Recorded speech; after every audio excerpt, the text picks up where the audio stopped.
ഇവിടെ ബഹുമാനായ വിൻസെന്റ് പറഞ്ഞത് ഈ പൊളിറ്റിക്കൽ പാട്രണേജ് SFIക്ക് കൊടുക്കുന്നതിന്റെ ഭാഗമായി നടക്കാൻ പാടില്ലാത്ത എന്തോ സംഭവങ്ങൾ നടക്കുന്നുവെന്നാണ്. ആ കൂട്ടത്തില് അദ്ദേഹം പറഞ്ഞു SFIയെ അധിക്ഷേപിക്കുന്നതിന് അതിരുവേണ്ടേ എന്ന് ഞാൻ ഏതോ ഘട്ടത്തിൽ പറഞ്ഞു വന്നു. സർ, അത് ചില കാര്യങ്ങളിലൂടെ നമ്മുടെ നാട്ടില് വ്യക്തമായിക്കൊണ്ടിരിക്കുകയാണല്ലോ. നമ്മളെല്ലാവരും പൊതുവെ അംഗീകരിക്കുന്നതും RSSന് വലിയ വിഷമമുണ്ടാക്കുന്നതുമായ ഒരു പേരും ചിത്രവുമാണല്ലോ മഹാത്മാഗാന്ധിയുടേത്. വയനാട്ടില് രാഹുൽ ഗാന്ധിയുടെ ഓഫീസിലുണ്ടായിരുന്ന ഗാന്ധി ചിത്രം SFIക്കാർ തകർത്തുവെന്നായിരുന്നല്ലോ വലിയ പ്രചരണം അഴിച്ചുവിട്ടിരുന്നത്.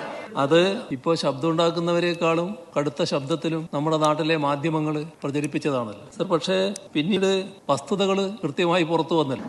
എന്താണ് ആ വസ്തുത? SFIക്കാര് ഓഫീസ് വിട്ടിറങ്ങുന്നു. ആ ഘട്ടത്തില്